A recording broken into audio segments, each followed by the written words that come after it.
cauliflower. Glutenous guy. Give You him some deserve soy your sauce. gluten I'll get allergy, it you on it. AI artist. I had a lot of respect for you until you started talking about cauliflower crust. Yeah. I don't have a choice, Louis. I don't have a choice.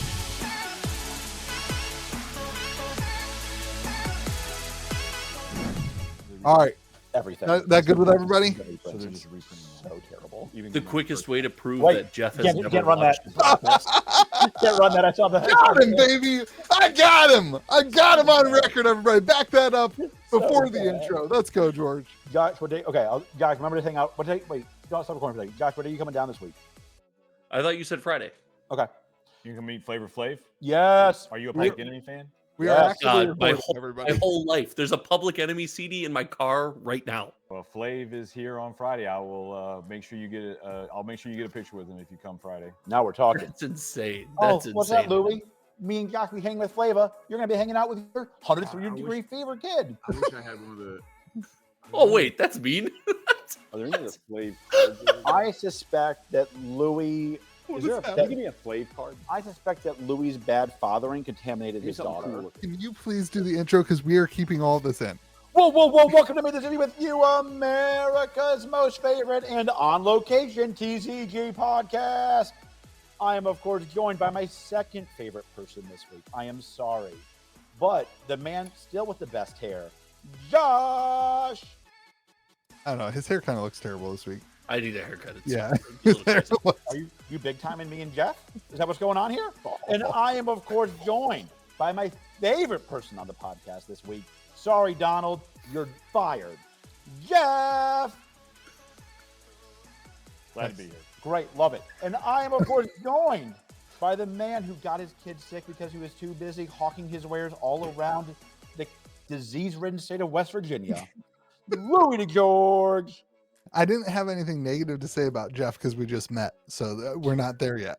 Usually I like to throw a jab in there. Humor me right away, right? Yeah. I already complimented his glasses, so I can't say something negative about those What now. those stupid glasses you got on. Yeah, that'd be fine. There's And- no consistency in this podcast. I have pretty And- thick skin, so far away if you want. Only consistency we have is George loves MetaZoo. And this week we have not one but two guests, as George is joining us as a guest on the podcast. About Okay. time he shows back up. It is always Oh, my Josh, podcast, even when I'm not here, and everybody knows it. Josh, it's not my fault you didn't say the joke on the recording. I know I stole You the were joke from recording, and then you decided to cut it. You were recording. Josh's defense, that's true. What is up, everybody? Today on the podcast, we're gonna go backwards. We got an amazing guest here, the Going creator owner of not one but two TCGs in the industry. So Jeff is None of them here. are called MetaZoo, though. None of them are Yes. called MetaZoo, though. Yeah, That's we why are he's still in doing a, business. there is a manhunt at the National to find Mike Waddell, but we haven't found him for. That's why I'm coming I on want Friday. you to know, like, it is like a dream of mine to see Mike Waddell out in the wild. Yes, I'd get another autograph from him. I'd get another autograph. There are from him. two game creators that you would love to see in the wild, and I would love to be there for both of those meet and greets. Yeah. So Jeff is Jeff, what are we? The owner, is that how you? What, the CEO? What do you want to be called here? Yeah, no, I'm the founder, and I'm the equally bald and much less athletic partner in Bo Jackson Battle Arena. Okay. You know, so partnering up with somebody like Bo Jackson, that iconic, it's definitely, I'm playing second fiddle on that side. But we Close, have though. a holding company, Imagination Mining Company, that actually is majority owner of Bo Jackson Battle Arena. Bo Jackson's the other co-owner. And then we have our other Game Wonders of the First, and we have one other title in active development. We'll have three titles next year. Okay, so we gonna is spoil that is there a third one today? requirement to not have hair? Is that to be? It is. We It's even not- the ladies, they have to shave it all off. If you got to be on the management team, you got to be bald. Well, cool. Thanks so much for joining us on the podcast. This is gonna be fun. Glad to And Jeff is also sticking around for the rest of the podcast. So we're gonna get his opinions He on. was adamant about Yeah, MetaZoo. he was- like, I will not leave until we get to the MetaZoo minute. I will not leave. He was very confident that he wanted to share his opinions on Magic the Gathering too. I think there's a lot of I think there's a lot of things. I don't know. I feel like I'm getting baited into some stuff here. Yeah. This might be wrong. Welcome to the podcast. Yeah. The quickest way to prove you've never watched the podcast is agreeing to do the whole podcast. I have watched the podcast, but yeah, I should have known what I was getting That's into. correct. Well, That's correct. let's start this way. all three of you guys went to the national at some point this week. I want to hear all of the national. I snuck Josh in when I snuck in fairness. Josh told me that you and him were the only people in the entire place. George were was some sending me security pictures people of the that booth side-eyed us. before I saw the picture. Yeah. Before any of the people that were installing it sent us pictures. I was getting them from George. I was like, holy cow, the booth's already going up. I have a trusting face. This is a face you can trust. Nice. Well, He doesn't George, look fast enough to steal anything. That's correct. That's correct. tell us about the national. Why are you all there? What's the reason each of you is there? I guess. is So the I mean, like, best. listen, I think we're here to support Bo Jackson Battle Arena as cardio, but I think it's also like I love. You guys both know this. I love the NSCC. I love sports card shows. I love seeing cards that, in my wildest fantasies, I could not afford the interest payments on. Like I just love seeing these absolutely crazy cards. And it's a great show. This has been probably the best national. Yeah, the national is just a great experience. I mean, now that I work in this industry and it's work, it's still really something that I do look forward to. Like I've got my wife and my youngest daughter here, and they were out on the show floor, and my wife was really excited that she found my daughter a certain Rapunzel card that she wanted. It's just, cool. it really is a.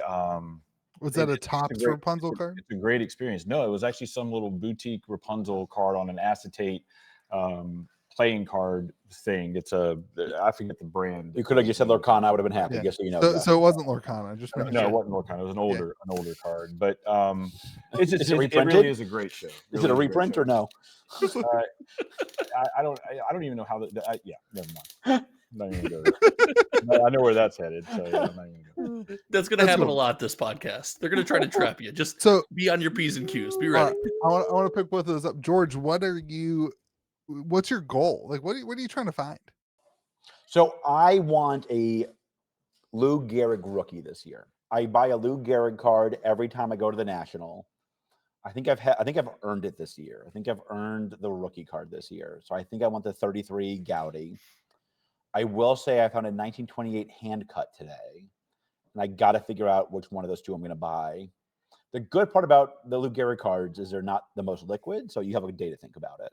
Yeah. Sure. Like that's my big goal. And to steer as far away from the pokey scammers as I can. You told me that there wasn't That's as much the biggest Pokemon. Has that changed? No, like I am stunned there's not more Pokemon. I am Yeah. like legitimately stunned. Well, it's just the there's way the not more National is Pokemon. built. The National they can't get in because There's real cards here. but the National is, it's the dealers that have that have their grandfathered in. They control the show. And when you walk into the National, a lot of these guys, I mean, they've been coming to the show for 30 years. So it's not, the National is a bit immune from The fads. The fads. It really is. Yeah. Even during the COVID era, I'm not saying it wasn't here. It was, but not to the degree that at your local shows, you go to local shows, sports card shows are being taken over by Pokemon. Yeah. A lot of them are 60, 70% Pokemon. Poke now. scammers. Like Louis.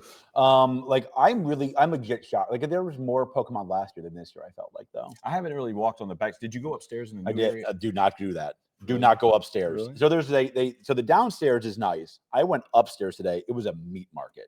There's like the hallways are very narrow, Really? and so you're just Well, I know that's what bumping up. I know that's what they did to try to clear some of the wait list was they opened that space up. 'cause- they should have kept that wait list. Spread you didn't like it, George. It was a wild description. What is happening? It's a meat market. It's like busy. What? I don't know. That was It's like meat markets are busy. that Yeah, was that's not what I took away from what you said. no. Well, that it is- should have been. Well, it should have been. No, buddy. But no, that's where they put a lot. So a lot of the modern, the most ultra modern and stuff, because those are going to be the dealers that haven't been around. So I would expect up there, you probably will get a much different vibe. That would probably. I haven't walked up there yet, but I would imagine it would mirror a little bit more what you see at a normal local or regional show, probably. Jeff, what's the goal for Bo Jackson baseball at the National? Like what? Bo Jackson Battle Arena, baby. Bo All right. Jackson Battle Arena. Good job. Good job, What Louis. are Way to you do your doing? homework, buddy. Professional podcast host? Yeah. Good job, Louis. You really crushed that, buddy.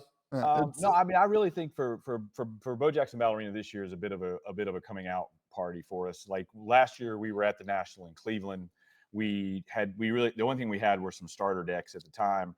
We released our first set in November, Black Friday. So Bo Jackson Battle Arena's only been around for a little less than a year, And I'm really proud of what the team has accomplished, shipping the sets that they've managed to ship, the names we've been able to get, the roster of professional athletes that we've now turned into superheroes is amazing. We're set to be fully flighted in all Targets, all Dick's Sporting Goods. Have a couple of other big box we're working on that do not include Walmart. We're actually not looking to go into Walmart right now. But just a really an amazing year for Bo Jackson Ballerina. And this is our World Championship week. So we're going to crown our first ever world champion. We're going to crown our first ever Apex Madness, which is our through the bracket back there, but our team division. That's going to be on Saturday. It's going to be absolute insanity. Team George is going to win. Team George is going to win. Yep. So just watching everybody prep their decks for that. And I tell you, it's so different than I know a lot of the people that are viewing this podcast. Bo Jackson Ballerina is completely different. We are not serious people, man. We are just not serious people. Yeah. And it's not but it's just a fun experience. And I think that it's everything it's meant to be in that regard. And it's just been a really special year. So I want to talk about the year of growth of Bo Jackson, but why not Walmart? I got to ask that. We are actually going in a little bit more of a premium lane with our product, and we also Louis can't buy it. And Walmart right now is not a great fit for kind of how we're positioning the SKUs. So we don't have a SKU that's a great fit for Walmart. Like we only do on-card autographs. We don't do stickers. Which in the sports card world, if you don't do stickers, that means every card has to get to the athlete. The athlete has to touch the card, sign the card, send it back. None of the big companies. They all do stickers. They may have some products that are specific on card, but for us, it's just part of our brand. We are on card only. And for that, and we're only made in the United States because freedom, baby. Is that like an old school thing? Like do the vintage collectors and the people who have been in the hobby for a long time, the sports card hobby, do they look poorly on stickered autographs? Yeah. Okay. So I don't want to crap on stickers because stickers are good for accessibility for a lot of products for collectors that may not be able to get the on-card autograph. But if you want the most premium stuff, for sure you want it on card. On card is absolutely, that's what as you move up in your collecting, you aspire to the on-card autograph. There is nothing more offensive than a super high-end box of sports cards having sticker autographs. I find that to be like so morally repugnant. It is like outrageous. As a collector personally, before I started doing this, building products, I did not collect sticker autos. It was just, I made the choice not to. But a lot of people cherish their sticker autos, and I don't want to crap on anybody's collection, man. Whatever people are into. That's all right. George just did it for you. So I'll do it for you. And it does make a difference in the price point. You may want a Steph Curry card or a LeBron card, and you may not be able to touch that card with an on-card auto, but you can get it with a sticker, and that's fine. There's a lane for that. But for us, culturally, it's not what we do. We're only made in the United States, and the reason we're made in the United States is not it's really just one driving reason: freedom. And that driving reason is that I can't control the fourth shift overseas, right? And here in the United States, I can make sure that our cards aren't going out the back door with a fourth shift. I can work with people. I can send my staff there for QC. We can make sure that excess product gets shredded. We can do a lot of things that have really torpedoed other companies, but for all of that, I can't land product. MetaZoo Minute is later, Jeff. MetaZoo Minute is later. Continue. I can't land product for the prices that Walmart as a big box would mandate. So for us right now, we're not going to Walmart. It's interesting that that's your guys' field, because we talked last week or the week before about Walmart Marketplace, which is becoming a competitor to TCG Player, and it's kind of interesting to see. Like, you might not need to be in Walmart stores. You may find yourself, unbeknownst to you, on Walmart, like the marketplace, which 100%. Is the website. Yeah, 100%. Which is super interesting that like the way the whole system has shifted. Yep. But this will, I think I think there will probably come a time and a place for it. It's just not today for us. We're not ready. We're not ready to go there yet. So I met you last year at the National in Cleveland, a much worse city than Chicago. Objectively a worse city than Chicago. I think almost everybody would agree with that. Nobody would agree with that. Is there any Cleveland fans? I'm from Canton, Ohio. I don't know anybody who likes Cleveland. No, nobody. The mistake on the lake. You know what I like? Cleveland. Did you guys mistake on the lake? Did you guys see the Browns helmet unveiling? Yes, the guy fell in the water on purpose. on purpose. I They love said we that. need this to go viral. It worked. Take a It dive. worked. Yeah. You got to go down. The only way to get a viral video for the Browns is to Exactly. jump in the water. And so, like a year ago, I met you. You had this little tiny booth, and I believe I was the #1 customer of Bo Jackson at the time. I did my $10,000 order there. Very well could have been. So yeah, the product. And like it was. And you survived? I'll be frank. Yeah. I thought that money was dead. Oh, So come on, like, man. Just give him a little- I just give him have a little done pat the on the back, Jeff. That's TCG what he's here game for. once or twice. I have burned a few 5 figures on games that do not last a year. I never expect them to. We're almost there. Almost there. Yes. We got to make it in November. I like Don't make came me to get the, the I box. snuck in to the National this year, and I took a picture of your booth. I was like, "Oh my god, this is enormous!" Like you have one of the 5 biggest booths here, probably. Yeah, that's pretty good. You had a line outside of your booth today for your product. What do you think is spurring your like? Listen, like our podcast is littered with Louis' failed TCG pumps. Like how it's just is- just you now. It's just, Yeah. yeah. Like, what do you think is spurring your success? And like now, it's like been a while and is gaining a lot of momentum. So I think the thing that Bo Jackson Ballerina taps into really well is nostalgia, and it hits really well for people that are roughly my age and then go 10 years on either side of that. The art aesthetic, I had someone who worked with a bunch of Marvel artists tell me that when he previewed some of our art and he said, "Man, I like your concept, like what you're doing, but this art style is not going to work. People aren't going to vibe with this," and he wanted it to be more of a gritty Marvel style, and that's what he told me we were going to need. And I said, "No, man, I think that the Saturday morning cartoon vibe, and again, we really do say we're not serious people, and when you create a Flavor Flav card that looks like this, like how serious can you be, right?" Yeah. And so the art aesthetic has been something I think that it has that Saturday morning cartoon feel. We definitely started with a lot of the athletes that were from that era, the same era around Bo Jackson, and we grew up idolizing these guys. And there's a million places you can go and collect Ken Griffey Jr. baseball cards. He's the largest collected athlete on the planet. There are more people that list Ken Griffey Jr. in their PC personal collection than any other Really? athlete. Oh, He is sure. the most, Oh. because baseball cards are still the most best. collected, and Griffey is the most.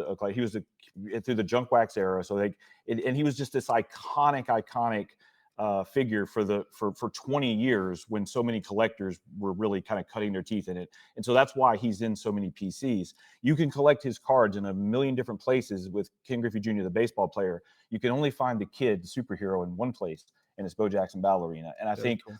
That taps into just something that's fun. It's flavorful. People share it with their Flavorful. kids. Once we get Especially the Flavor Flav one. It's like, yeah. Well, you once just you have touched a on dad, once Yeah. you have a dad who has a 12-year-old boy in his house, and he can tell him the stories of Bo Jackson, and they can whip out the Bo Jackson superhero. Game over. They're hooked. The dad and the son are hooked, and they're in the booth playing the game. It's over. Yeah, and you That's were telling exactly me. Sorry, go ahead, Josh. I was saying that's exactly what jumped out to me. The idea that you just said you targeted our generation, right? The people that grew up with these athletes that wanted to get involved with that. And you've bridged the gap now with this Saturday morning, this art style, this motif you've chosen to be like, hey, I can share this with my kid. We can build a little binder together. That to me, I learned this through Lorcana and got my kid into collecting Pokemon through Disney. Like that bridge is insanely valuable to a parent. And I'm not talking monetarily. That connection is incredible. And that's kudos to your marketing team. I went to the National when I snuck in with George, unless someone was watching. The art you guys did that's hanging outside and on the staircase out there was awesome. It drew my attention right away. And I was like, this is cool. I could see myself getting my kids some of this. Thank you. I love to hear that. And then something like our first brand activation collab that we've done is with Big League Chew. Big League Chew released in 1980, and if you were if you came through the 80s, man, you had Big League Chew. Okay. And when you rip that thing open, it is pure nostalgia. The smell 100%. of that. And so getting our heroes on cards with the Big League Chew logo and the art, and they're blowing bubbles, and we have our Big League Chew Kid Zone in the booth. But again, what you just said, Josh, is so point on. And I mean, I'm a parent. I have a 13-year-old daughter who's into K-pop and things that I would never be into. And like, I just want to have those moments to share with her. So I find myself doing K-pop stuff. And like, anything, I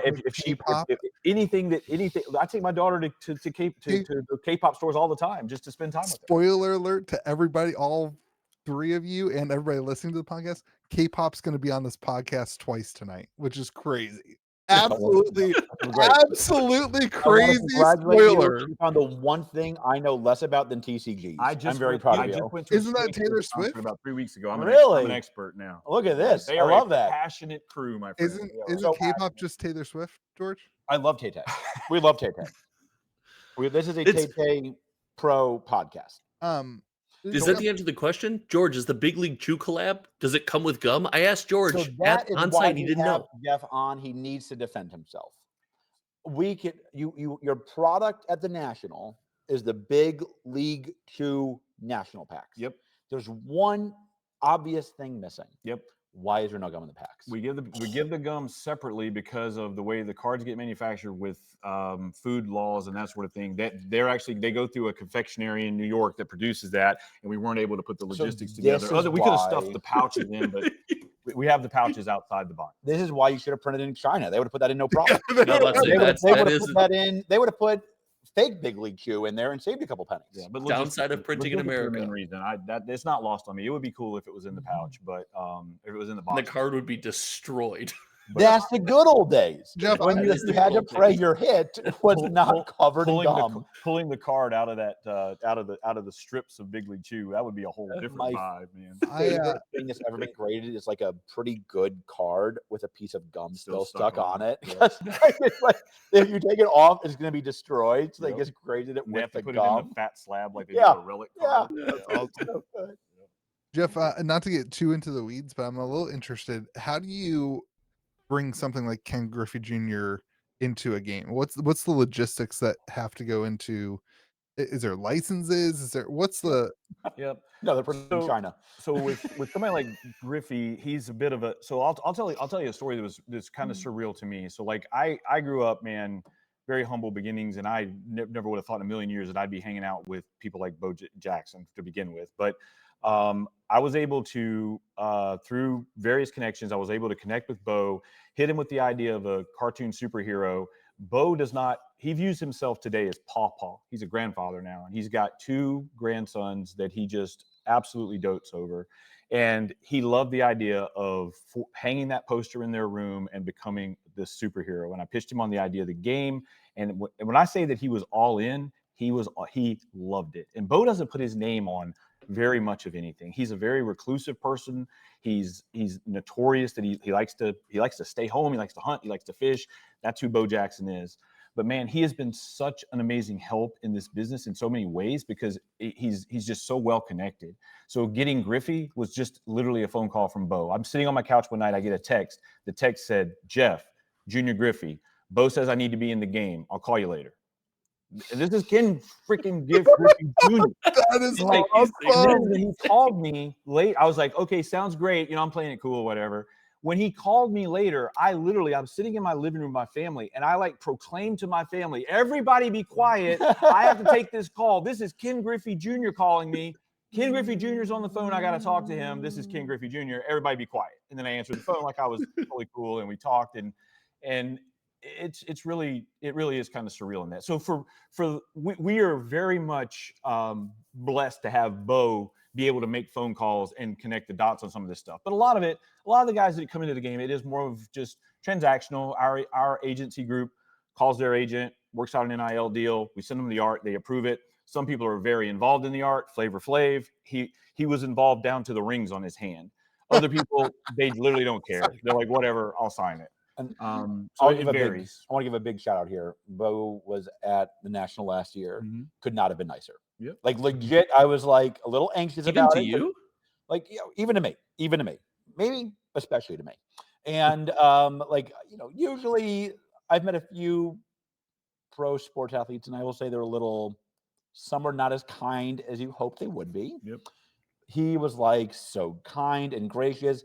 Your staff was trying to hurry us along because he had like 10,000 pictures to take. He was like, no, we're talking. Like, he was just so unbelievably kind. Bo is he's incredibly introverted, and I am too. So I understand that very much. He doesn't like crowds. He doesn't like being around people, but he is just a good human being. Bo's the kind of guy, a tragedy happens and Bo's paying for people's funerals in the background. A kid protects his little sister from a dog, and Bo is flying out to see the kid and doing things to make him feel better. Just little things behind the scenes that he's a good dude, man. And I'm sure there are people that probably have stories about Bo Jackson. The day Bo Jackson was a butthole to me, I'm sure he has a bad mood like anybody else. And I'm sure when you interact with that many people, you hit those stories. All I can tell you from somebody who has become friends with the man, somebody that's, spent time with him, he's just a wonderful, wonderful person with amazing stories, and it's super humble to be. Bo was born like with just superhuman genetics. Like it amazes me. It's like, what is it like to wake up every day and be Bo freaking Jackson? I mean, at the era he came through, he was just a monster. And the Bo Knows campaign and all this, it's just crazy. And just some of the stuff, man, like Bo, he's so humble. Like he has the jersey, he hit the All-Star game walk-off or lead-off home run with President Reagan and Vin Scully in the booth. He wins MVP. It's a highlight reel moment in sport. And it was the day the Bo Knows campaign launched. He hits this home run in the first inning, and in the third or fourth inning, they launched the iconic Bo Knows campaign. That jersey is folded up, like sitting in a shelf in his office. Like I took it out and I held it. I was going to put the daggum thing on. And I was like, no, I'm not going to put it on. It's just like laying there. Like, it's like, what? So on what planet is this thing just folded up here? It's crazy. That's so funny. It's crazy. But he's a great dude. He really is. And I'm really fortunate to call him a friend and a business partner. It seems like the concept is a really great bridge between, when I was a kid, I collected baseball cards. It was like my favorite thing in the world was collecting baseball cards. Yep. And eventually I went to Pokemon, and then when I got to college, I started playing Magic. Like there was a lot of transitional for me to get to where I played at TCG. But it seems like when you're dealing with sports cards collectors and then they have kids, it's a really good onboarding thing to get into a TCG. This is like a perfect combination of the two things. Absolutely. That MLB The Showdown was a card game. Yes. That I tried to get first critique you had in this podcast. I'm proud of you. Yeah. Yep. And that was a game that had some depth and it had some strategy around the baseball side. It did have some fair amount of randomization in it, but it was very much, bringing baseball, trying to make baseball into a card game. And that's not what Ballerina is. We're not serious people. Yeah. Ballerina is two heroes fighting each other and with swords and weapons and whatever. It's totally different. And I think that's another separating factor with BoJack's and Ballerina. We're not trying to, in this day and age, if you want to play any type of a baseball simulator, you're probably going to play MLB The Show on a PlayStation, or you're going to run some fantasy baseball. Yeah. Ballerina is not that. It's way more simple. And we have a lot of people that are going to compete this week in our World Championship. I promise you, there's not another TCG they would play. These are sports card collectors. They're smooth brains. We in the affectionate sense, and the simplicity of BoJack's and Ballerina, especially in our lower, easier modes, it feels approachable to them. And then the playmaker mode, it's got a little depth to it. It's not Magic the Gathering by any means. We have a game for that, but it's just it's casual fun is what it is. It's a really casual fun experience. Cool. That's awesome. awesome. You have another game too. Yeah, that seems like a good transitional point to the other game, which is the one that I know a little bit more about, actually, because barely. Yeah, so I've actually played Wonders. I have two times now. So I haven't talked to you. Like, what did you think of the game, Louis? I was gonna say live review. Hold on, I was gonna say when you were talking on the phone and texting with Ken Griffey Jr., I was about to say, was that before or after you and I were texting? Because I felt like I'm pretty cool now. I texted a guy who talked to Ken Griffey Jr. My friends say that they know a guy that knows Bo Jackson now, or they got a friend that's friends with Bo Jackson. So it's like I'm that 1 degree separation to Bo Jackson for my friends now. So, Wonders of the First. Very, very interesting. I remember when this game launched on Kickstarter. So you had did Bo Jackson, is that ever Kickstarted, or was that no? We just took that one straight to straight to shelves. Yep. So I remember when this one launched on Kickstarter, it got a good amount of traction. 2,100 backers, $1.2 million. Yep. It's Bo knows about cabbage, apparently. That's pretty good. That was not Bo. That was Wonders. Does he not own part of the parent company? No, Bo's. That's his own thing. I thought he owned Thought he owned part of the parent. Nope, he's in it. Bo Jackson Ballerina. Then Jeff knows about cabbage. I like that. So this is game 1 or 2 in the grand scheme of things. So this game, Bo Jackson Ballerina, we kind of skipped over this. I am the game developer of Bo Jackson Ballerina because, again, I'm a smooth brain. I made that game when I was a kid, 12, 13, 14 years old. But Wonders of the First was in development for a good while with Brian Tinsman, iconic Magicthegathering. So he was, Mirrodin, gave you the Eldrazi and some of that stuff. Like, so if you look at the sets that how many people have led more than 5 Magic sets, it's a very short list. And Brian, I think he was 8 or 9. He was also on the team that localized Pokemon in '99 to the United States. So he was with Wizards and he was in charge of putting together and building out a lot of the precons and that sort of thing very early in his career. And Brian is one of those people. He's, they have the Menses, and then above the Menses, you have the 999s, the 999 Society. Brian is that level of genius, and you have to have a proctored exam and multi-day thing. It's like a whole I would say that Brian is the smartest human being that I've ever spent any amount of time with. His brain it's like, we'll hang out more, Jeff. Don't worry. It's like the movie Rain Man almost. Like, I don't want to make him out to be Rain Man. He's not, but but that level of just like, how did you even see that? So he's able to see interactions and stuff that other people I don't think see. And he was known at Magic for being a bit of a bold risk taker. And some of those landed and some didn't, right? And we got together and I said, look, I like taking a little risk. I'm a risk taker. And we kind of came together on what we could do to create something that would be truly different.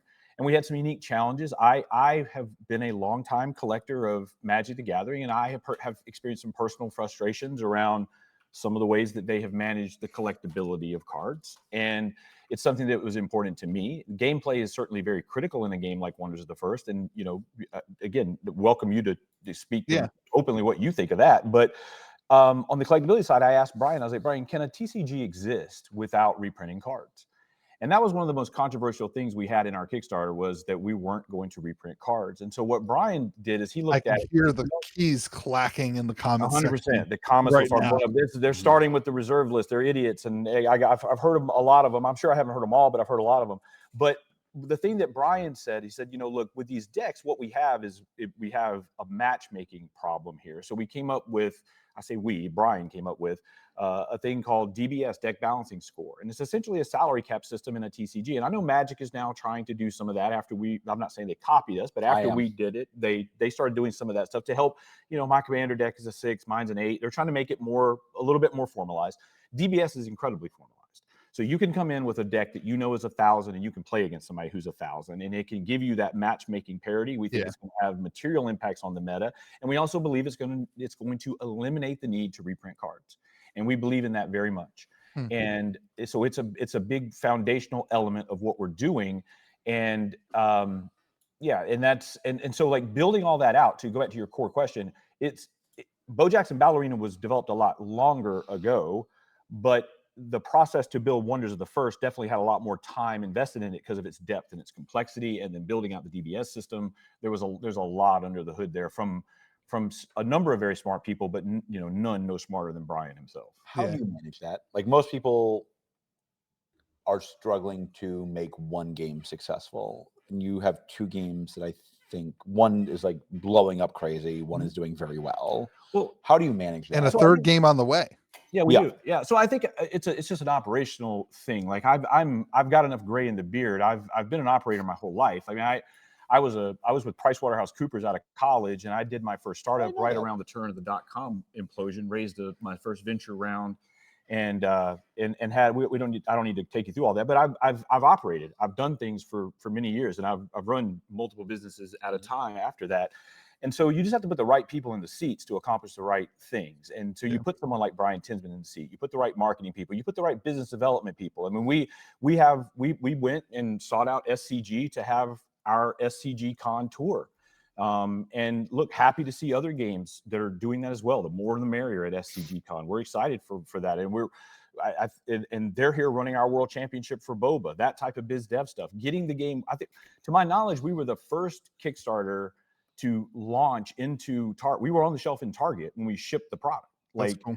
I think we were the first to do that. And then PSA, BGS, all the grading companies were grading our product right from the beginning. So a lot of it is just putting the right people in the right seat for success. And then, I get to stand on the shoulders of giants and pretend to be tall, but it's really about the team and the people that are in that execution layer.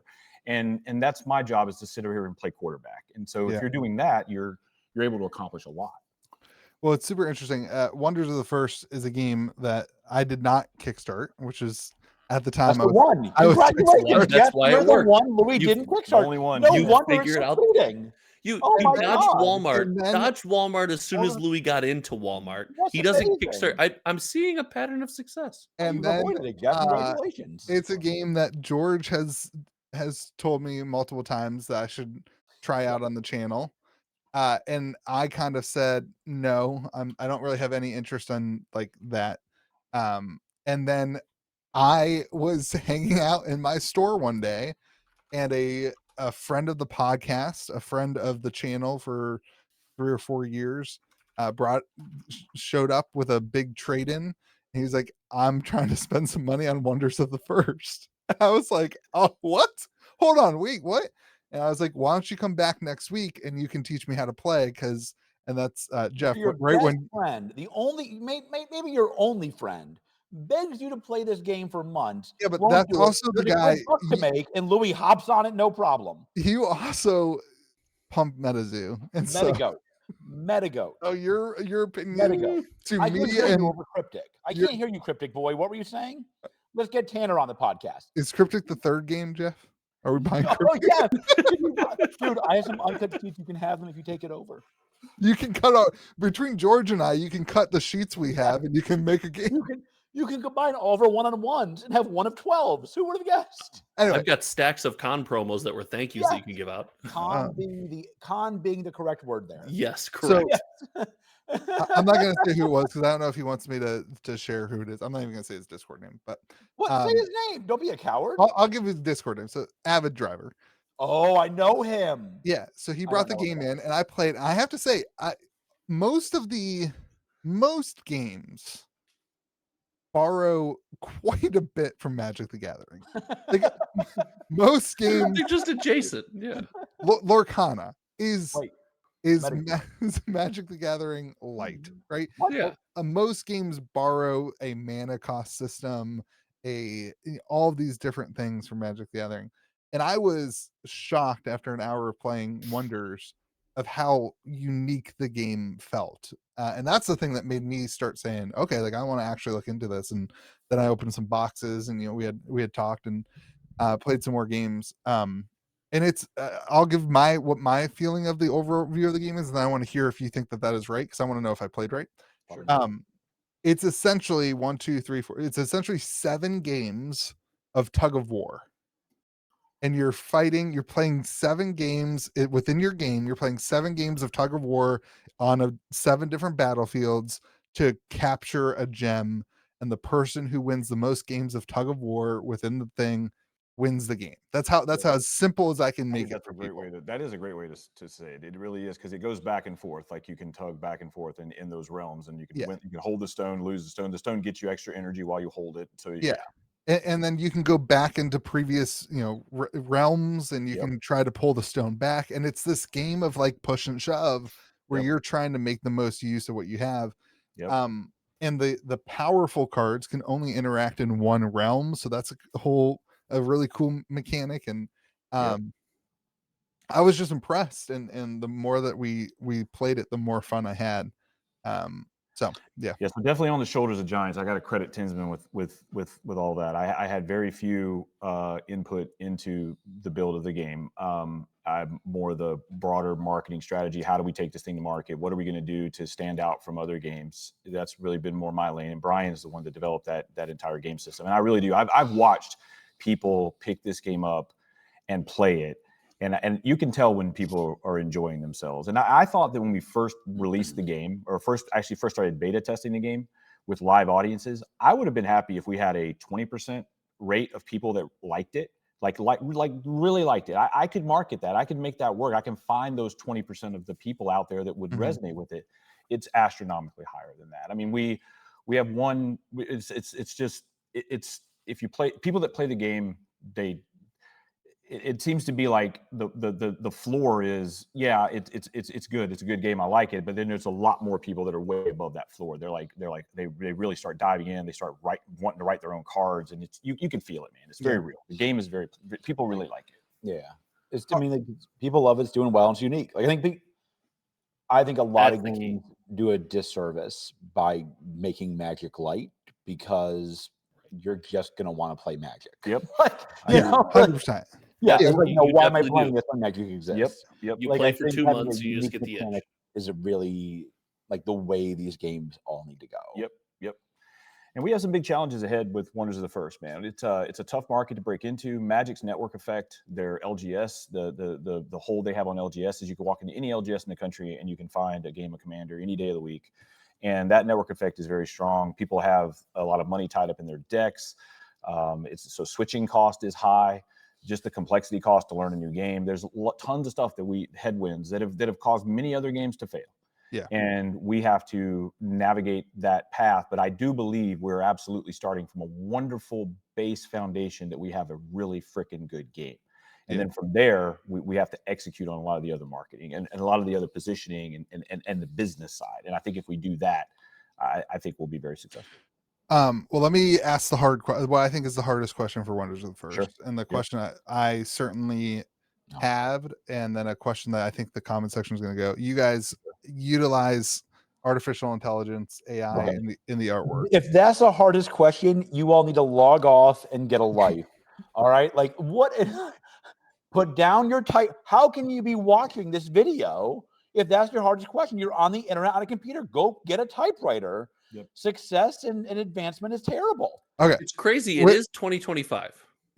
I'm totally fine to talk about this topic, and there will be some people that will just fundamentally disagree with me here. They're called wrong. They may think I'm Satan, but first of all, I want to say this. I start from a fundamental belief that I do not believe that machine learning, where a machine looks at the available art of the world that is visible to the world, and then learns from that, and then does transformative works. I do not believe on a moral or ethical level that is in any way theft or unethical. If you believe that it is, those things are. There's a lot of stuff up in the air right now with how courts are going to rule on this, but I just fundamentally don't believe it is. And we have copyright laws of what makes a work transformative, and I believe that is going to stand up. And I think this is coming. So I don't believe it's unethical, and I believe it is coming.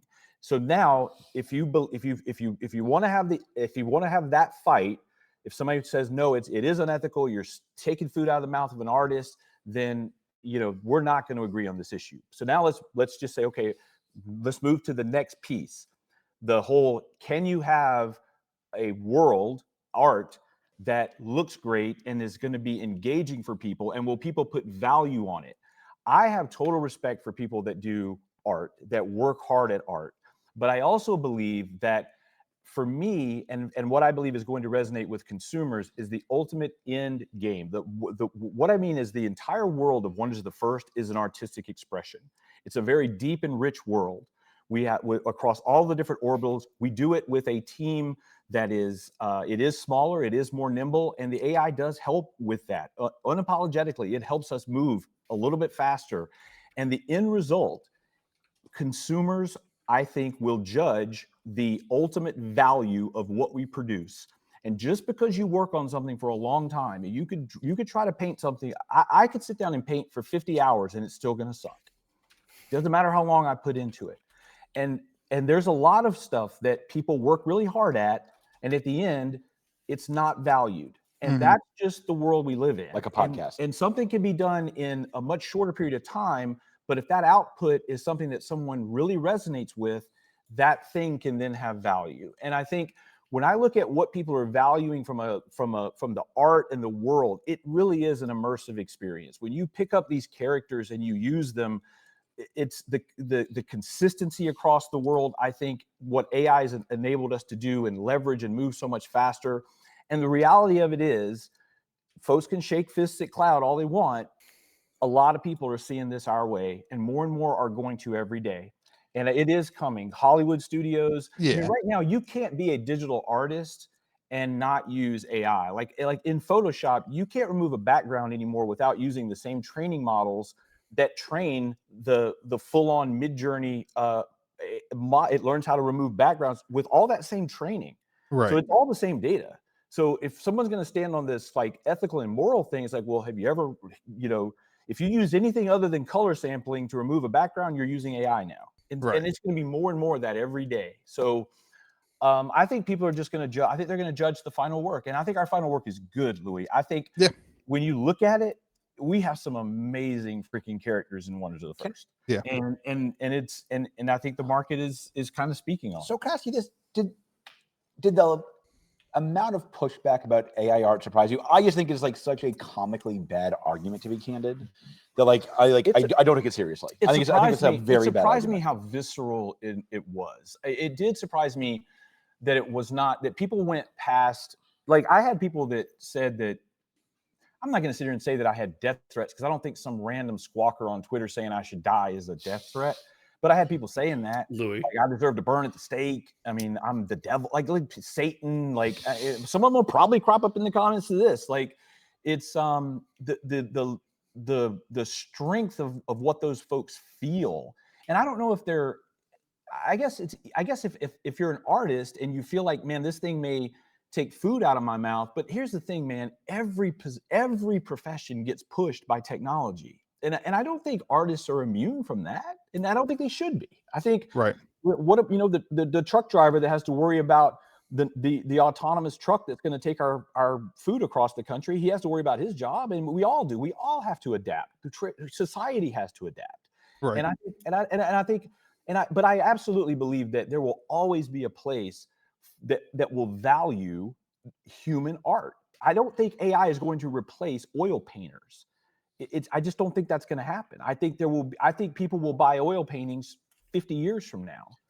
I don't see it. I want to be very clear. The second they make an AI that can repair arcade games, you will never see my fat butt again. I just want to be crystal clear about this. I am ready for my job to be taken over by AI. I've thought about it long and hard. I'm Jeff, willing to make that sacrifice. Help me understand the process start to finish quickly. Like, I don't want to go too in the woods, but have me start to finish, but make it quick, Jeff. What's the start to finish on a piece of artwork for a card? So typically what they'll do is they'll come up with a concept of what they want, because we'll do, sometimes we do top down and sometimes we do bottom up from a design standpoint. Sometimes the person on the art side will make an amazing character. We have one called Dark Magic Hydra, and it's just this freaking amazing creature that's like, and I'm almost positive that one was top down. The character came first, and then they put the abilities with it and put it into the right world and that sort of thing. But what they'll do is they can literally, you can sketch what you want a concept to be. You can feed that into the AI. Every piece of art that we feed into the AI, we have rights to. So like if we're putting together a collage, like you could literally say, I want tentacles like this thing. We may pull either a piece of royalty-free art that we've licensed, or it could be something that's under Creative Commons, whatever the case may be. Put that piece of art in. You can then sketch on its head, and then you can feed that into the AI, and it understands now the concept that you want, and it spits that out for you, gives you your start point. Then you have to go in, and then where the AI is not good enough yet, I think it will get good enough soon. It's coming. It's not good enough to give us final rendered things. Like, I don't think we have it. I'm very confident, even in our next set, there will not be a single piece of art that just came out of the AI, the underlying art. Like that just doesn't happen. Like even after they do that to tell the AI what kind of concept they want, there's still a lot of, they have to go in and Photoshop, clean it up, remove a lot of artifacting, get certain elements of it to tie back together right. There's a lot of time and energy that goes into that piece of it once a piece of art is selected. But what it does is it lets you look at hundreds and hundreds of different variations and riffs off of your idea at a speed that a human cannot do. Correct. And then you hone into the best one, and then you refine that. And that's why I think some of this stuff is just so insane, because you're looking at so many of them to say, that is the Dark Magic Hydra I want. And then it's just this amazing creature that comes to life. And who's the person doing that? So we have a team that does that. So we have 3 people that are our main kind of like, they get the prompts out of the AI. The total team that worked on our existing set, I want to say it was 7 or 8 different artists that were working on that all together. And I Don't was quote me on that. It was either, I think it was 6, 7, or 8, somewhere in that ballpark. the question I was hoping you would say there was the word artist, which is you just did. And like, I think it's really interesting. Like if I put my mom and gave her AI and I was like, Mom, I want you to make, I feel like people who argue against AI feel like it's literally anybody can just say, hey, make me this card named the Barboni Gang. Yep. And it spits out the image that then is being used. Where did your mom come into this? To be fair, you can go into Midjourney and make really cool stuff with just a very simple prompt. But what you can't do is then tie a whole world cohesively together around that. Getting one piece is easy. Getting two pieces is easy. But then getting everything that fits together gets really freaking hard. Yeah. That's where it gets really hard. George, my point was mom's artistic ability. I'm sure she's a wonderful artist. I would go the opposite direction. It's not his fault. His mom just found out I'm only using AI to text her back. So. Okay, you want to vote on this, Lee? Like, where do you think your mom would be? My point is that it takes an artist's eye, it takes an artist's talent, 100%. the ability to do, to use your mom an artist. No, yeah, she is. Tinsman has, and I don't want to try to be Tinsman and make his points, but Tinsman has worked on this obviously at Magic with the way they do art, and he did for many years. And Tinsman has some really interesting takes on what it takes from an artistic and creative director standpoint to build a fully immersive world and to do it across multiple sets. We have multiple sets that are in development right now, actively on Wonders of the First, and moving back and forth between those, making something that ends up being cohesive. Our next set, Call of the Stones, comes out in October, and there's a lot that goes into it. But the idea that somebody can just prompt, if it was so easy that you could just prompt and create Wonders of the First. We haven't seen another one yet. Like I'm not saying that AI is not helpful. It is. It lets us see a lot. It definitely lets us move faster. I think it lets us perform better. I think it creates a better end product, and that's ultimately what consumers want. They want the Dark Magic Hydra and these other amazing, fantastical creations that have come out, and I think that's what they're ultimately going to judge it by. And then, where all this stuff ends, I think a lot of the stuff with, like, we're licensed, we're like artists that can feed things into models, where maybe the models can actually sample the things differently. It wouldn't surprise me if we have a creator economy 5 years from now, similar to YouTube's. You go on YouTube, you make a video, you share in YouTube's profits. It will not surprise me at all if there's not a way that people can begin feeding things into the AI models and collecting royalties as businesses like mine utilize those models in some new and innovative ways that the models can go deeper. But again, that's a landscape that I can't necessarily control, but I'm really excited about the world ahead as far as so many things, but art being one of them, because I think we're going to have so many amazing things that we've never had before. It's going to be amazing. Yeah. It's interesting. It's definitely one of the most contentious things, I think, in TCGs. Oh, 100%. But then you get into, I think this is, yes, I'll be honest. I think this is the YouTube nonsense echo chamber. I would bet you 3% of players care if it's AI art or not. It's about 20%. We do research on this. There are 20% of people that reject and say they will not touch it. They will not buy anything that uses AI art. They are lying. So They are lying. That's the sample. What's interesting to me is I think it's crazy because art seems like such a deep thing, but I think as far as it goes with AI, art is like one of the first things to be getting implicated in this. In the future, you're going to see AI affecting card design and set mechanics, and I mean, you're going to see all that stuff start to happen. And I'd be hard pressed to think it's not already. Yeah, I'm sure it is. We're working on those things internally. We would love for, like, the AI to be able to help us battle test games, do play testing, look for broken mechanics. It's not anywhere close to there yet, or either my people aren't good enough. But we're not able to program it yet. We're not able to run models that can. On Boba we can. Boba's great because it's a simple game, and it's a lot of binary in one battle. And it's basically buffs and debuffs and some recursion on your energy and that sort of thing. So it's super simple. We are able to do some really cool things with AI on that one. But Wonders of the First is still too intricate, and it can't handle those interactions yet. Yeah, that's interesting. It's always a weird space because you guys living, breathing in the TCG world. My whole life is technology. I work in technology. I work in fintech as a day job. I've been in technology as a software engineer my whole life. This always seems overblown to me. I understand that art is supposed to be something deeper than business, but the idea that technology advances something to somewhere where we're uncomfortable is how human history works. This is not new. And the Yeah. idea that this is happening in Two TCGs, of us were around when the internet was formed. Sorry, So- Josh and Louie. Like, this was like, I remember very clearly But- people being like, this is going to, mail service will die, the world will die, the internet is here. but it doesn't It's remove not true. creativity, the love, the respect for the pieces that are created. I think people have a view of AI art, of creating something with technology, Oh, that's Josh, just you're- categorically yeah. false. You're spot on, They Josh. don't understand what it takes. Come talk to Ramal, come talk to Joe Doug, come talk to Bear, talk to those guys that built our art and the guys that they are artists at you can't just, again, I know there will be people in the comments say, I can go to Midjourney and give it 1 sentence prompt and I can get an amazing looking creature that looks just like a wonder. Okay, yeah, you might be able to do it once, but do it 407 times and make the whole world seamless. And oh, by the way, that Sure. piece you just think you created, it's actually not anywhere near ready. It needs about 5 hours of really good hand curating in Photoshop to get Right. ready. Like, it's not Right, ready and for it's the card different yet. from Yeah. different from the oil painters. It's Well, I bought my different from the Clear Silver creators of these other pieces, but that doesn't make it less You have a Clear viable Silver? or less do. exciting for TCGs. she Yeah, I doesn't- think I Yeah. tend to agree with George's statement that most people don't actually care. I would say one of the things I think people It's 20%.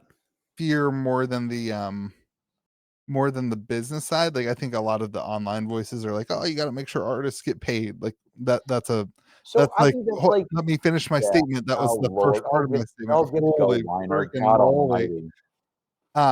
But I think a lot Then of I people don't think that's also, going to be true, though. Oh, I'm sorry. Were you going again? I think a lot of people fear that art will lack feeling and emotion and that kind of thing if it's just generated from AI. And I think that's probably my fear too. I think that would be my, like, sometimes AI art I think just looks, it looks like a video game that's not finished. You know what I mean? Well, let's be clear. Some of it will. Yeah, 100%. However, just like think about how much more accessible it is to make videos on YouTube, right? They now lack the connectivity and the care that used to come to making a good YouTube video. A YouTube video doesn't necessarily have the love and time and effort put into it anymore. But you can still tell when it's there. The ones that do have that stick out, which is why your videos don't get views, man. Yeah, you can just put your head on backwards and you're ready to go, right, Louie? There's a lot of love and care that go into this podcast. That's There's not a lot of love and listen. had somebody I put got a on whole channel wireless without mics. a We're ton ready. of love and care. our group Okay. chat. We're an hour before we record. Hey, are we filming tonight? Well, the other day where we assumed George might get killed by an assassin in the TCG space, also not a lot of love and care. Wait, what's going on now? You gotta Oh, get on sorry. your game. Apparently, I'm this not is news walking- to me. I'm not walking out of here with you. I did not watch that podcast. This is not good for Oh, me. did we not tell him we hired that guy? That's right. All right. I Well, guess to sum that, if I could just to sum that one up, Yeah. I think what Josh hit on there is exactly right. And so much of this is subjective, man. To the old expression, one man's trash is another man's treasure. There's some pieces in Wonders the First that I don't love, but there were other people on the team that did, and they made it into the set. And there were, and so like, I think there's some pieces that you could find 80% of people that look at it may hate it, but the 20 that love it, for some reason, they really freaking love it. And apathy is one of the things that kills in this stuff, man. Give me strong emotion. Like, and you don't have to love every piece, but if you love some of the pieces, then I have a chance for you to love our world. But it is super subjective. And I think that's you get a lot of proof text that somebody said, look at this AI slop. Well, you may think it's AI slop, and maybe even a majority of people agree with you it's AI slop. But maybe there's 30% that think it's the coolest freaking thing they've ever seen. Yeah. And those 30% really fall in love with that piece for whatever reason. Yeah, it's interesting. I've been shocked to see basically that scenario play out with sorcery. All hand painted artwork. Yep. And I will. Longer than I thought. I will go and show somebody how to, sorcery. I'll be like, oh my gosh, look all the painting. It's hand painted artwork, and their reaction is like, oh, I don't really like the style. And it's to totally me, subjective. It's totally subjective. I'm like, I love the style. I love the hand painted whatever. It's really interesting when people are just like, I don't really care for that. Like, it doesn't matter. I love every set every year, Louie. I want you to know that, buddy. Every 12 months, I look forward to it every year. Look, I mean, they're totally different than what we're doing. I admire Eric's passion for his product, and he's got a specific thing that he wants to exist in this world. And man, you'll find no bigger champion for that than me. But it's very different. It is very different. And you're right. It's a style choice. Like I guarantee you, there's plenty of people that look at it and like, I don't like that art. Well, say you don't like that style. Doesn't mean that there's anything wrong with it. You just don't like that style. It doesn't make the whole idea bad. It doesn't make the same thing with the one set a year, George. Like you hate that. There's some ridiculous people who like that. I hate it too. Like I think it's silly too.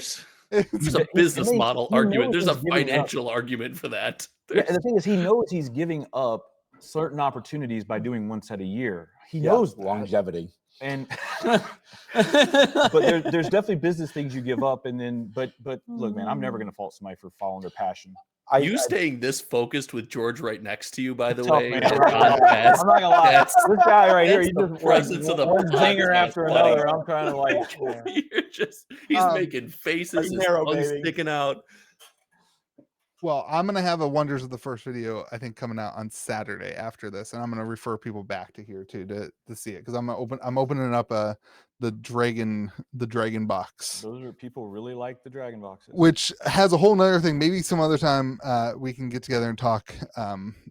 It's been an hour on the podcast already, but we can talk about the collectability and the serialization. These boxes were serialized so that it was a transparency thing. That's Josh's language. That's Josh's music. He heard Josh's buy-ins. Screw it. Let's just give us talk about it now. Talk about some of the collectability you guys did. The thing is that we did with that is we packed every box at the factory and we serialized the boxes, and then we ran a random of everyone owned their boxes. They had their receipt. They had a digital receipt that they knew that they owned a box, and then we have a provable fair. You can look at it and see that everything was done legit. You use that dirty word called the blockchain to make sure that it was all run fair, and everybody was then able to know that box number 1111 was the box I was meant to get, and it was already packaged. There was no way we could have taken the 1-of-1 stone foil for our biggest character and put it in a box and sent it to just Louis. Everyone had a shot at that box, and the market responded that they really, really liked that. I will tell you that was also incredibly burdensome once we actually went to the logistics of shipping all of that. Sounds like a lot of work. So that is going to be an existent set. That one will go the way of the dodo bird, but it was really freaking cool. And now when you go back and get those boxes with that serialization, you know that it came through that provenance. I think it's super cool. But yeah, we're not gonna do that again because it was a nightmare. No more serialized boxes just in time for me to jump in. We're going to do some special serialized boxes, but we can't do the big run serialized. Is your next set gonna be Kickstarted or no? No, we're done. We're done with Kickstarter. Done with Kickstarter. No, that was I have some feelings there. We can maybe talk about another time, but okay. I'm so excited for Friday. Not doing Kickstarter. Interesting. We did the Kickstarter as a pre-sale. We didn't need it. It wasn't a fundraise. It was we thought it was the right place to take the game. Tinsman wanted to take the game there. It was a marketing. That's all. It wasn't the right platform for us at the time. We should have just gone direct to consumer with the product. But you said Tinsman. I can't exit this section without saying that guy designed my entry to TCGs. Yeah, wasn't he all of like Kamigawa block? Yeah, and Mirrodin. Yeah, that was when I got into Magic. So like Gavin Verhey, that's crazy. Tweeted that Brian Tinsman's book got him into game development. I mean, Brian is goated, man. When we go to like Magic places, and I mean, people they want his autograph and stuff. Yeah, like that's insane. Yeah, he's goated. There may be some people that hate his sets and hate his cards, but that's like I said, apathy kills. No. And he was always a bold risk taker, and that's the reputation he had. And he's you can say anything you want about a guy. He's a nice dude, and he's freaking brilliant. He's those two things. And so those are two pretty good boxes to check. If you can be a nice guy and be brilliant, it's pretty damn solid. What they say about me? That was the golden era. All the best people in Magic started playing Magic around then. All of them, guaranteed. Yep. All right, are we ready to move into Magic? Let's do it. Yeah, are we just going to talk Mirrodin and original Kamigawa block? Because I'm equipped for that. I think the only Magic thing I really think we need to talk about is their direct to consumer secret lair. No, we got to bring up the K-pop. What's going on with K-pop? So they had an earnings call, which is really what we need to talk about. But I want to read a quote from Chris. How they do? This is a quote from Chris Cox. Don't be surprised if you see us poking into romanticy. Don't be surprised if you see us looking at K-pop bands. Nothing is off the table. Spicy magic I novels. love that. baby. Give him that multiple up. Give him that multiple up. He knows what to do. Cox said that about talking about possible licenses which with appeal to the female consumer, which currently makes up 30% of the player base. 25% higher than I would have guessed. Yeah, That's a- bonkers. that's a- Wait, that does- and That none of sounds them watch pun- my that sounds channel. A little punchy. I don't know how they're twisting that. I don't think Magic is that high in females. no, and nobody who has ever gone to a tournament would. We have a lot of data on that too. I'm I gonna bite my tongue. My channel metrics say Magic is exactly the people in this room, and that's it.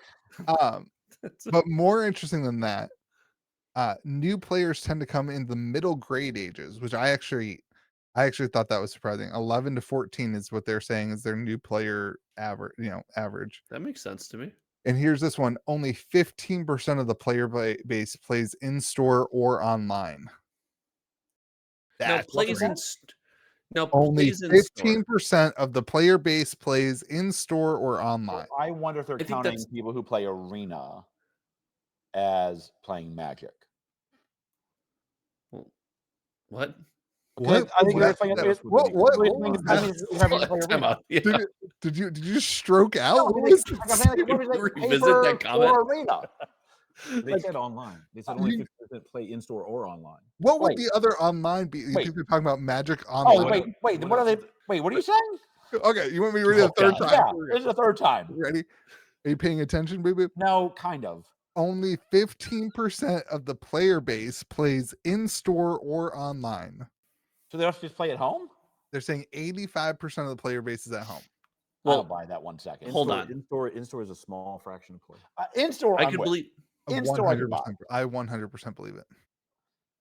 That's But is amazing. in-store players the only people playing at the Friday Night Magic? Your local Commander meetup that doesn't go through a system would be in-store play that isn't But qualified. And that's the biggest portion of Magic players at every game store. That would mean that paper Magic has to be 6 times as big as online Magic, definitionally. I just don't buy that.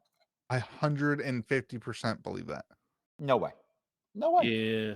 Yeah, I think you're correct. 100%. Which one? You can't. I say would you. say Me or Louis? one in Well, I thought it was so obvious that you were wrong, George, that What? we could move past So this. another way of saying that statistic is that 1 in 6 Magic the Gathering players play online.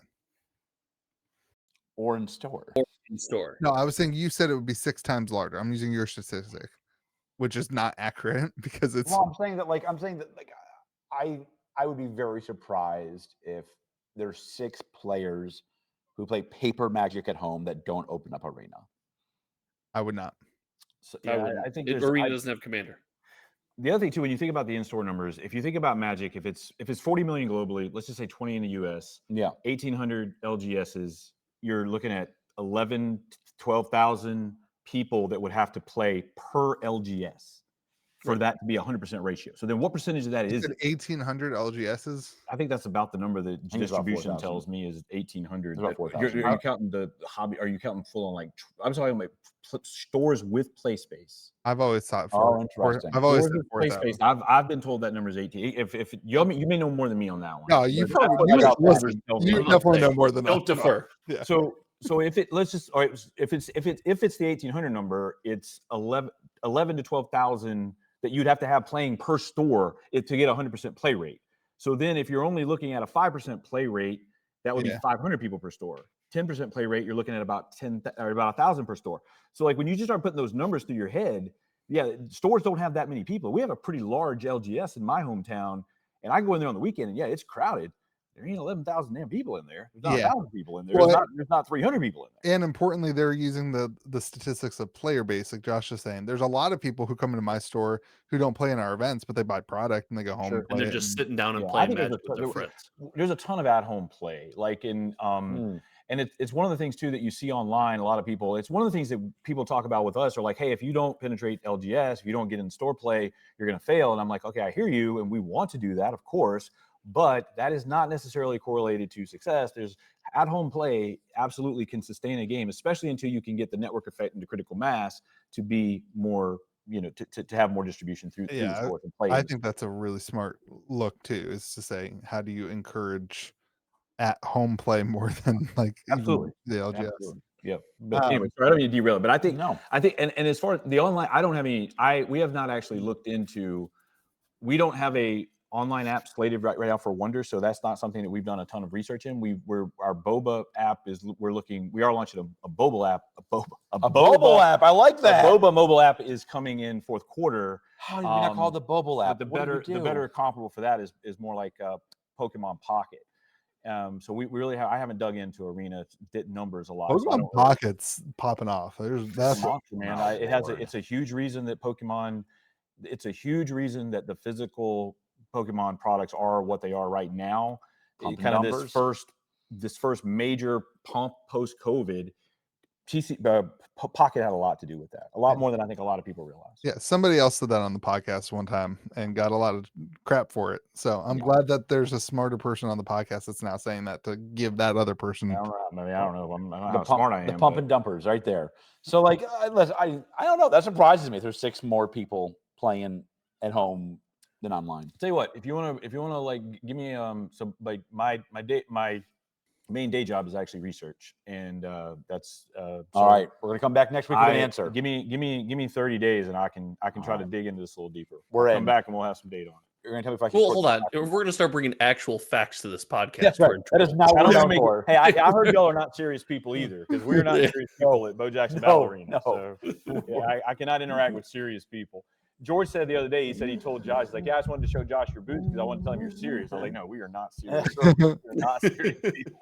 Serious player in the space. The booth was pretty serious. The people, maybe not so much. As long as we don't lose our reputation as not serious people.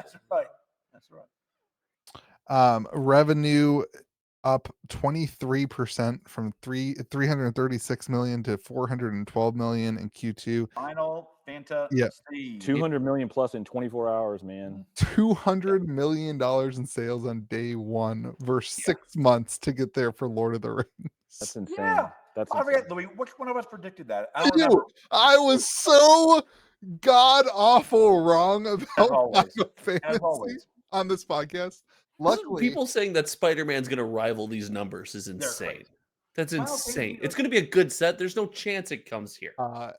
We can talk about we can talk about Spider-Man in a minute if you guys want. But Final Fantasy, George, I don't think you definitely don't know this because you don't watch any of my other content. No. But I switched my narrative of Final Fantasy because of the take on the podcast, because of your take. I actually said it in a video, and like a year ago I put out a video that was like, I'm selling things to get money to pay for more Final Fantasy, and it worked out well. So thank you for your contribution to my business model. You're welcome. I mean, like, I think they actually have a problem now where I don't know what they can do next. So Pokemon, we've talked about this. Pokemon. I guess I don't. They won't. Like, that's the most important thing. They won't. But like, I don't know where you go from Final Fantasy, and that's going to be a real problem for them. Appeasing shareholders is, it's its own problem, but you don't have to achieve these numbers with every major. You're a shareholder. I understand that. But if we're talking about the health of the game, especially the health of the community player base, especially when you read this next statistic. Hold on. Sales for the total company are down 1% for the quarter. That's amazing. They also took a massive impairment charge too. I don't remember what it was for. They had $1 billion impairment charge. Probably for 360. Remember when people were trying to convince us that WotC would let go of Magic? I mean, I still am convinced they might. It's the only thing. I mean, I understand this. I think if you're them, you have to tell me a story where Magic gets more valuable than it is today. I think that's hard. 2 years ago, I don't think it's lunacy to say that Magic would be more valuable without the excess baggage of Hasbro. Yeah, I think that's a fair. I think that's a fair statement. Right, but why would Hasbro make that move? Selling Magic makes sense for Hasbro. Yeah, no, there's a lot of drag that the broader Hasbro would create on a business that's as lean and efficient as what Wizards of the Coast is. So I could definitely see it being more valuable outside of Hasbro. For sure. But that makes sense. Yeah, That makes sense for Wizards of the Coast. For Magic, it doesn't make sense for Hasbro. I mean, Why would I Hasbro don't sell that agree off? with that. Like, I think that like Magic is as valuable as Magic's going to be in the foreseeable future. Today. You literally said that 2 years ago. You said you don't see a world where Magic's more valuable than it is today. And here we are. That was for Lord of the Rings. I remember that one. You were wrong. And I was. here I we mean, I was are. wrong because I didn't have Final Fantasy. Like, I don't know where they go from there. Like, I think it's like literally like one of the world's biggest IP. Yeah, I tend to be a little bit more of an optimist around things, and they have such a big network effect, and I think Really direct the market. there is direct to market. I think they're doing a lot of things to improve their margins, and there may be some people that have opinions about some of that, but I don't know. I would not bet against a business that has the tailwinds that they have in Wizards of the Coast. Like I think there's growth for Wizards of the Coast. I agree that matching Final Fantasy is tough. I agree with that. Oh yeah. Yeah, and we have to go more D2C. Margins. They also said in this article that they increased the print run for Final Fantasy 4 times. Heavily on the play side. Louis? What do you? How did the collector booster supply feel to you compared to? Oh, it was great. Yeah. You think they bumped it 4 times compared to Lord of the Rings? Lord of the Rings. What? It's hard to compare to Lord of the Rings because it's so long ago, but compared to Tarkir, which was the set before, I think I got almost twice as many collector boxes. Twice as many, something like that. Like I don't remember the exact numbers, but it's insatiable. Yeah, it's like a wild demand curve. The numbers sold on the secondary market were insane. It wasn't like the boxes still 60 a day, something like that. And they're it wasn't like the prices shot up because there was no boxes. Yeah, they'll mint for play boxes the entire term of that license. I mean, they'll be able to make plenty on play boxes for. I'll be interested. I mean, I think it's.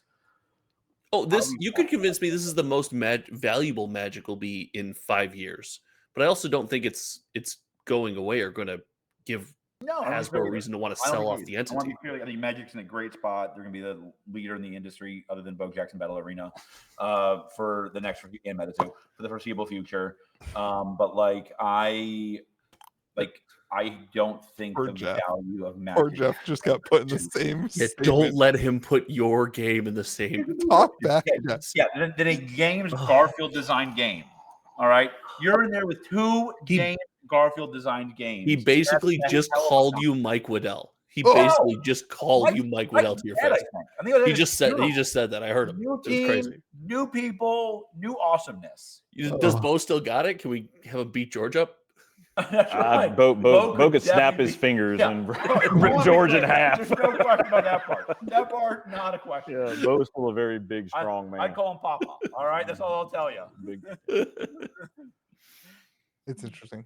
Yeah, so they did do direct to consumer commander decks for the first time. Josh and I put out a video an hour away from each other, the exact same thing. Who's this first? Did you? So Josh, I recorded my video and then forgot to make it. Wait. Based on what you said, yours was second then, right?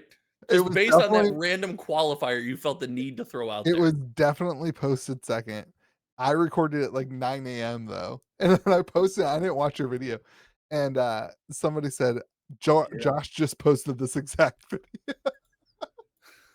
There's a shocker. So I've been busy getting ready for the national. Was it Spider-Man? What did they do? They posted. They did the edge. Hold on, we haven't moved on from Louis ripping off my content. They did. Yeah, I did not see that. I missed that memo. Which was highly allocated for commander decks for district or for stores. Like it, I don't know, maybe a third. When you said that, I was thinking pre-sale of something on. Oh wait, I wasn't thinking that it was like. It is still pre-sale. The official release is not till the day of this podcast. So Secret Layer put out for $75 a commander deck and 5 upgrade cards that are Secret Layer new artwork for the deck. That's dirty pool. I think it was on Monday and release day is on Friday. The full release. That's dirty.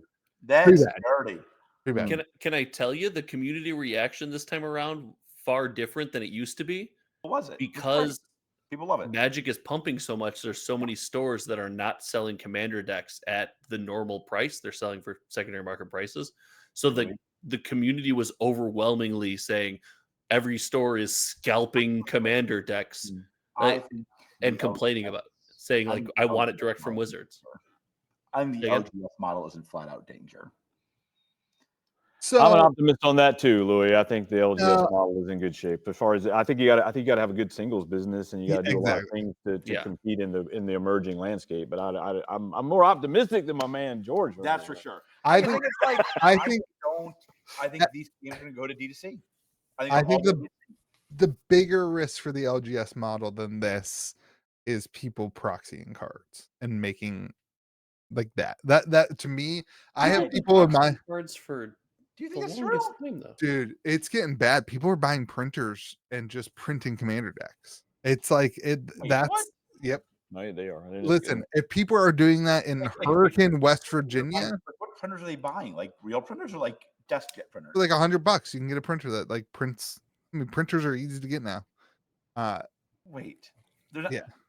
Well, but they're printing paper pictures of the cards and sliding them in front of real cards. Yeah, or there's paper now you can get that's too, you can put a back and a front to the card and like that kind of stuff. I think that's a much bigger threat than stuff like this. That's like why? Like that to me just seems like. So I mean, I don't want to nerd this up too much. I know there's the whole not serious people thing, but there's a lot more. The in-store crowd is a lot more price sensitive than the online buy crowd. And I think that's what you're seeing is that price sensitivity show itself into proxies, counterfeit card, or off your printer, whatever. That's what you're seeing. So it's again, I think you have to adapt in that landscape. But I forget. I was talking to one newer TCG, and they said they like it when people proxy their cards because it shows that they made it. And I thought it was like a really interesting take. I don't know if I buy it or not. I honestly, I think. The proxy people, it's not even the money as much as I hate bashing people, but they're they're lazy. They don't want to wait for the cards to show up. They want to hit print on their deck and be able to play it tomorrow. They print it at home, like it's just like. Dude. I know a guy who runs Whatnot. West Virginia, here I come. This is not local. I know a guy who runs Whatnot streams and he makes proxies and people buy the proxies on his stream because they're cool cards. And they drop them in with packs to upsell the pack. So they'll take a pack that may be a $5, $6 pack, but they'll throw in a proxy that came off their printer and it's now a $20 pack. Yeah. And they're getting they're selling the packs, there's value in the pack, and then they're adding in a 2-cent proxy. It's counterfeit. Is that not against terms of service? It is, but you ever been on Whatnot? They're not a WPS store. They're just a Whatnot store. I'm not going to bash Whatnot. Our product gets a lot of run on Whatnot, but it's but there's a lot of when anybody can just fire up their phone and sell, you get some really wild. You get some shadiness. There was that one girl who got like a 2-week ban. It was like a 2-week ban. She was naked on stream. What? She didn't even get fully banned. Well, Jeff, when I streamed today, I was closed. I'm glad you kept your clothes on, George. That would be. I'm going again tomorrow, though. You never know. I'm going again tomorrow. I didn't see George streaming up at the booth. I totally missed that. I was actually a little disappointed that I didn't see that. I don't know why. Me and Josh are going Friday. Oh man. I tend to take a more emotional approach with that. I think it's the change in the way the TCG is distributed. No. I do take an emotional approach to that. Josh, come up tomorrow and play a seal game, and I will sponsor you in the game. I'll pay your entry fee. Come up and give Boba a shot. See what you think of it. I'm coming on Friday, so I'll give it a shot regardless. I don't think they have sealed. I think tomorrow's the last day of sealed. So I can't. I think it's only constructed Friday and Saturday. Okay. As much as I love TCGs, I can't get fired. All right. Yeah, don't get fired. I'll get you a box, Josh. No, I do think it's something with the release cycle and the fact that we don't connect to these cards. I've always thought I like to play the cards that are mine. I'm proud of the cards I have, and I'll play lesser versions of them. I think that's wildly gone by the wayside, and because of that, it's easier just to, hey, I don't want the lesser version. I'll just print the good one because it's optimal. Yeah, I love cardboard, and I'm not here to virtue signal, but I don't take any cards from any of my games out the back door. Every card I get, I don't rip some crazy amount of product that I have plenty of people in our community that rip way more product than me. So I rip some product and then I buy on secondary. I buy cards I want to collect. And the reason I do it is because I don't value a card that I just get off the printer. The printer gave me a card because it had a particular character on it that I really liked, and he He thought he was giving me a gift. He's like, "Hey Jeff, I held this one back for you. It looks really good." On God, I threw it away. I ripped it in half and threw it away. I didn't want that card. Like I have the card now, but I got it the right way. Right. And I cherish it. I don't want one off the back door of the printer. Like it just I'm there's too much. There's too much purist in me when it comes to cards and collecting. I'm honestly shocked that proxies are that big of an issue. I'm honestly shocked that proxies are like, oh, dude, that big of a thing. Proxies are by far a bigger threat to the entire industry than I can see that. I've never thought about it for the LGS from the LGS standpoint. It's not something that I lose a lot of sleep over because I don't believe that people that would proxy the cards are people that would likely be very valuable customers for my business. But for your business, it's different because you need.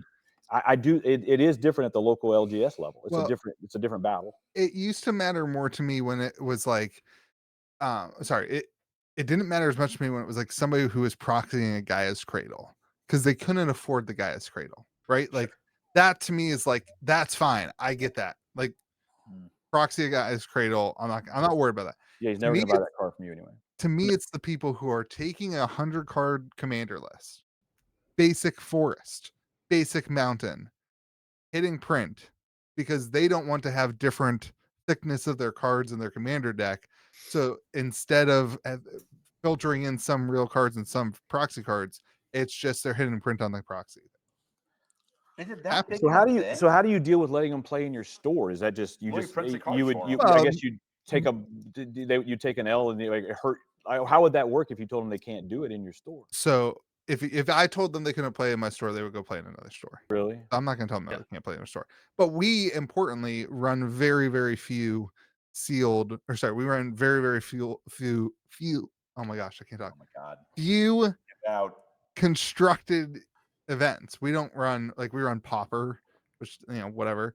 But we run draft twice a week. We run sealed for pre-release. We're not. Commanders just like come show up and play. We're not, we don't host an event for that. So if they're proxying, we're not checking their decks or anything like that. Right. But from an LGS side, I have always already said, hey, I rather run draft anyway. We make money. They walk away with cards. It's a win-win across the board. You don't need a $500 deck to enter the format. So that's our model for events anyway. But as far as keeping the customer, we would lose them to another store, but you're probably right. It's not a very high value customer if they're just printing the cards anyway. So that Magic ecosystem, it's a high value customer because you need people at tables. Like you said, the magic of Magic is you can walk in a game store and there's pods. They buy soda, they buy snacks, they buy.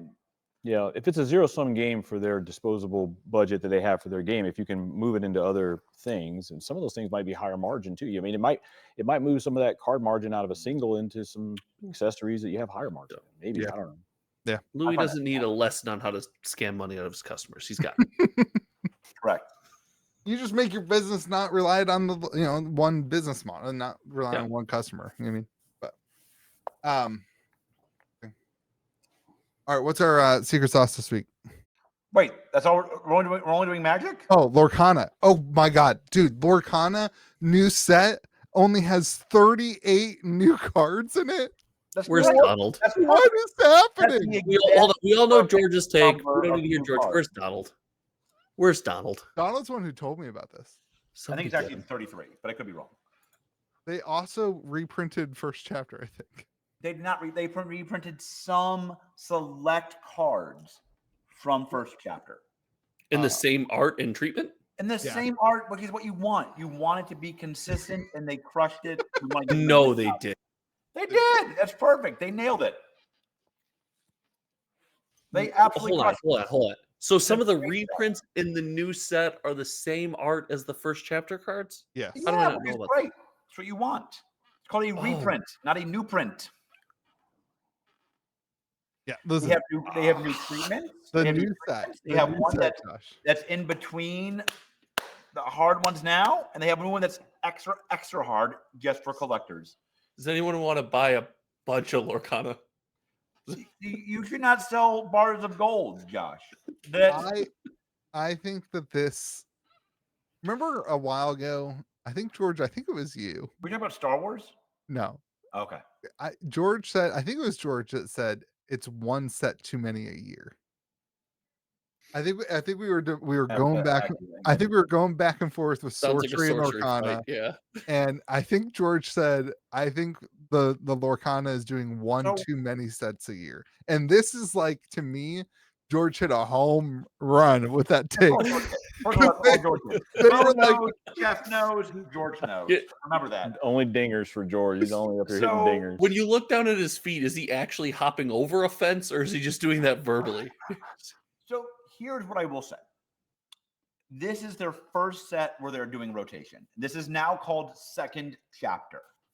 This box is called second chapter. It's not, though. It is. It literally is in their press release. If you did any research, you would know that, but you're bad. You're a bad podcast host. And so, like, this is the second chapter. It's like they're going to embrace set rotation. This is the first time they're doing so. Magic did the same thing. They did embrace set rotation, I believe. And so this is an exciting time to be a GOATCon fan. This is a drastic overreaction to rotation. This is a great reaction to an amazing idea. They're that every acting- other game does. Drastic overreaction to rotation. Every other game does set rotation, and they're crushing Like, it. We will I- give If you're going to GOATCon a choose shout-out. the rotation route, then you've chosen that you're going to bite the bullet and you're going to have to find a use for some of these other cards. No, The use for those cards is not reprint them in the same treatment. Print So the high demand cards so everybody has a chance to use them and love their characters. There's no in- first chapter enchanteds here, right, Louis? No. no new No. game. No Okay. reprints of achievement. So there Okay. is some cool collectible stuff in this. Of course there is. They're doing stuff like that. I think that if they didn't lower the print run significantly of this set, it's going to be an absolutely atrocious bloodbath on the secondary market for the singles. People are going to be cracking packs, looking for those hits non-stop. They have now hits that are harder to hit than enchanted. Yeah, but this is going to turn into you open one box in 40 that makes any amount of money, and the other 39 boxes are. We've actually seen already that. high value. We've actually seen two There- bozos sit down and open 40 boxes Yeah. of something. Yeah. And watch it go poorly the whole way until the last box. This is We're not going to talk about Star Wars later, Josh. Like this is going to be like this. That is hit a great you could saw idea George had to from a great reset on that one. He's company, like, and "Ooh." this is New Zealand level of Yeah, what's happening. this amount of corruption came straight from New Zealand level. I like that. That's pretty good. Uh. I didn't hear you that one. That's pretty good. let's move on to secret sauce. This is making me sad. I think this is great. Set rotation starts. New rarities unlocked. Brilliantly executed by America's second. You're welcome. Jeff. Jeff just Favorite wants to content. move out of frame. All Someone right. get this man a rolling chair. Someone kick him out. He just wants to be out of frame. I had a good secret sauce earlier this week. I don't remember what it was. What? You Yeah, gotta it come was up- it was like a good one too. I remember being like, "Oh man, this would be perfect for the podcast." So, All I Josh, can think on Wednesdays is chiropractors now because I that's my want to appointment. re-engage our debate. Jeff, have you had Portillo's? No, You're Good going. for you. We gotta go there tomorrow. no. There was just a what car was it? crash in the Portillo's. I do not. So it's a restaurant. Some have called it America's favorite restaurant. Oh Is yeah. this where we ate, Josh? No, No. I did not take you to a It Portillo's. has Italian beefs, hot dogs, and that's it. Listen, Okay. And there's, ribs. there's only one place you should be eating in Chicago. Do you like Italian beefs? Yeah. Oh, it does not sound like it. Yeah. That is not passionate. I mean, ish. Really? Yeah, ish. Why ish? I don't know. A lot of it, a little bit of the spices don't necessarily always agree with me. Oh, interesting. But Yeah. you eat in the South. You eat good Yeah, food. I I don't. want you to know. You want to show them your cans. This is how you know it was a true South Carolinian. Cheer wine. Share wine. I brought those from South Carolina Damn to right. Chicago. I threw them in the back of our cargo van so that I'd have Cool. some here to drink. From the land of freedom to Chicago. Run this then. You're in Chicago. We Yep. do hot dogs, we do beefs, we do pizzas. What are you eating when you're out here? Because you don't sound that I ate excited a about hot burger dogs for and lunch. beefs. I've been eating some wings. Yeah. Yeah, not a big. What ab- You do did George take you to get pizza? I also have an affliction. I have a gluten allergy. It's an allergy, not a preference. I think you're allowed to have. I think you can have No, gluten you pizza. you with that. well you Ooh. can, but a lot of times you have to watch out for any type of minced or sausage meats. They use a flour binder. So I have to be I'm sure careful of that's that. true. So, I'm sure that's true. The yeah. pizza Josh and I devoured. yeah, but Yes. but you can get a cauliflower crust or something. But Okay. anyway, didn't know we were going to go into my Always. my affliction. Always. Well, yeah. Secret sauce is always about a sausage. Now the people that hate AI are Listen. going to kill me. They're It's like gonna let's send me gluten flour. this guy. Give You him some deserve soy your sauce, gluten I'll get allergy, you honor. AI artist. I had a lot of respect for you until you started talking about cauliflower crust. Yeah. I don't have a choice, Louis. I don't have a choice. Man. I wish I could eat the good So, crust. Josh, Josh, I know you're a sports collector as well. Do you have like a favorite sports card that we should be looking out for at the National? Michael a- Jordan rookie. No, he I wants LeBron rookie because he's a coward. Oh I yeah, do. you're right. I do. I want to see what LeBron cards are out there. Listen, Oh. Jordan was my whole childhood. I Oh. want to see what the next generation's about. All right. Are you a basketball fan, Josh? You watch modern basketball, or He's 20 Yeah. feet tall. He has Yeah, I to know, have yeah. ball. yeah, we have Giannis signing in our next set. He's Get the heck out of town. I think he I- signs tomorrow. No, what's today? Today's Wednesday. He signs Friday. That's insane. That's so cool. So- I drove up to Milwaukee to watch him and LeBron play when LeBron was on the Cavs because I was like, this is a clash of two just incredible players from my era. I have to see. It was it was so cool. So we have 3 other cards. He has 3 brothers that are all basketball Yep. players. And so he goes by the Greek Freak. In our game, he's Freak Show, and he's a really cool character, long arms, kind of a Stretch Armstrong type thing. But but his brothers, we're actually going to get them to sign a really limited alt art card each, and we named them Antida something K, Antida something T, and Antida something. I think the other initial is S. And it's so funny. He plays off of the thing people are going to love those cards. We hope they're gonna think they're fun. They haven't seen them yet, so we hope they're gonna think it's funny. They'll think again. I don't. We're know not anything. serious It always people. came off We're like a not great serious sense of people, humor. so That's freaking cool. You just let us make you into a superhero in a game where you ate a radioactive hot dog. How serious can we be? How serious can we be? So LeBron or Jordan? I was born in the 70s and watched basketball through the Jordan era, so I'm Team Jordan all the way. All the way. Only right answer. That's the only correct answer. I have, and what he doesn't tell you, I have a Michael Jordan tattoo on my back. You should be forced to have that removed. George, did you know that? I did. I just respect that people get better at things. I didn't know that. Over 3 decades. No. Yeah, I'm definitely Team GOAT Jordan for sure. 100%. I have a lot of respect for LeBron and what all he's accomplished. He plays a different style of basketball now that he's gotten older, but especially the flopping is real, and it's. He plays basketball like I do. He doesn't move anymore. Correct. Fair. Correct. At least on defense. Yeah. I don't move at all. Alrighty, that's enough basketball talk. Ending the podcast. Louis like, oh, sports, I gotta go. Sports, I gotta. Louis, tell me about your golf. In fact, I was gonna say, you guys want to talk about golf? Yeah, I know now. Like you talked to me about golf. Oh, Happy Gilmore 2, dude. Oh, that was it. I watched Happy Gilmore 2. Oh, Secret gosh, you saved it. That was it. Good job.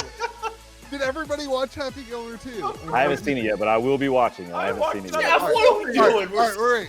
I haven't seen it yet. Josh and George, everybody close your eyes. We're going to 1 to 10. Not around you. Never Hold again. up fingers on what you rate Happy Gilmore 2. Ready? 1, 2, 3. I knew Josh was going to do that. George has got his hand off the screen. I'm not a great podcaster. I'm just great looking. Is it a 10 out of 10, George? Yeah. Yeah, he's a 10. Yeah. I give it a 9 out of 10. Nothing gets a 10 out of 10. Yeah, You didn't like it, Josh? No, I thought it was amazing. You I should- just wanted to flip It was through an you. 11. You just wanted to throw the bird. It was an 11. Yeah. It was an 11. No, listen. If you go into it just wanting to have fun, it's so much fun. It's not a serious movie. Yeah. Like we're not Yeah, serious it's so people. great. It's not a serious movie. I love it. I love a good slap.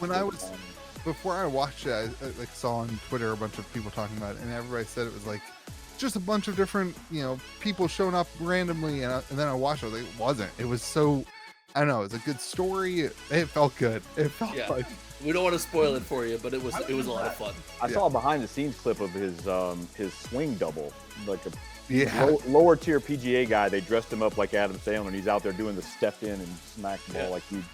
Yeah, that was pretty cool. Watch great that movie. one. All right. Everyone go subscribe to Josh's channel over at Hometown TCG. And go subscribe to Donald, even though he's not here. He might be dead. Scruffy Looking Gaming. Wait, Go check out Bo Jackson Battle Arena at, hold on, let me find the website. I was just there. Maybe you BoBattleArena.com. can ask the freaking designer of the game who's on your Jeez. podcast, you genius. Good Lord. And BoBattleArena.com. and what's Wonders of the First website? Oh my god. It's WondersCCG.com. Cool. Go check that stuff out and go find George streaming somewhere on some other channel that Maybe fully clothed, maybe Yeah. not. Maybe fully clothed, maybe not. be kind to the people around you. May the zoo be with you. And also with you. And also with you.